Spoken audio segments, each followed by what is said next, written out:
A well-known American climber, Chuck Pratt, once said, "I don't want to write about climbing.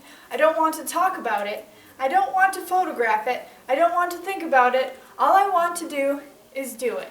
Yet here I am talking to you about climbing today. Everybody has a sense of adventure, whether they want to go skydiving or bungee jumping. Climbing is just another one of those things. I've always been interested in rock climbing, and rock climbing can be a lot of fun as long as you remember to be safe. Today I will inform you on the proper way to tie in while climbing. First, I'm going to teach you the single figure eight, and then we'll move into the double figure eight, and then I'll teach you a couple backup knots.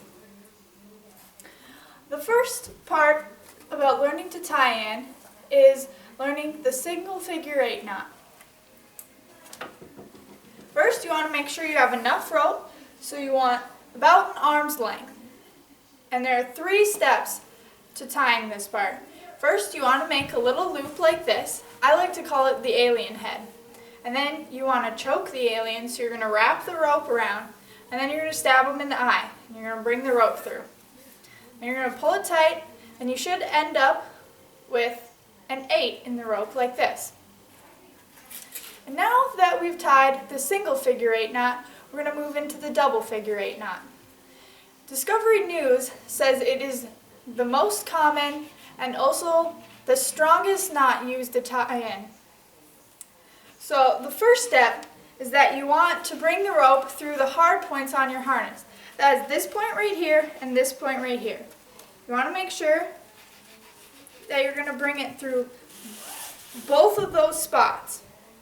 And then what you're going to do is you're going to start to trace the rope back through. So we're going to go up right next to this rope, and then you're going to bring it around the top and go through. You just keep following it like it's a set of train tracks. And you're going to keep going till you bring it out the top of the knot. And you should be left with a knot that looks just like the single figure eight knot, but you have 2 ropes now instead of 1, so it's the double figure eight knot. Now that we've learned the double figure eight knot, we have to learn a few backup knots. A backup knot is used to prevent the end of the rope from sliding back into the knot and untying it. The first knot we're going to learn is the double fisherman's knot. So what you're going to do is you're going to take your hand and put it on the rope like this, and the end of the rope, you're going to take it and you're going to wrap it around your thumb twice. And after you've wrapped around twice, you're going to replace your thumb with the rope.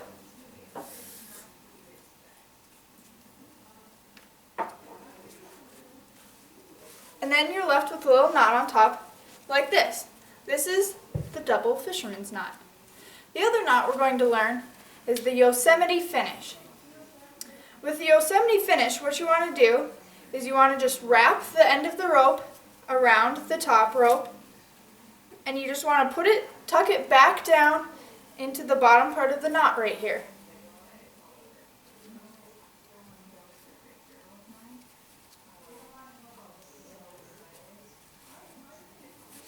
And then you're going to pull it tight.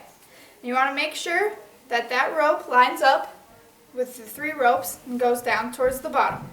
So that's how you tie in.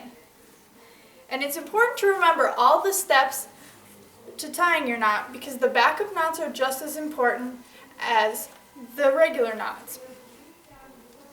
Today I have shown you how to properly tie in to the rope before climbing. But before you start actually climbing, you want to make sure that you either go with someone that knows what they're doing, or perhaps take a class first. Remember, rock climbing can be fun, but you want to make sure you stay safe.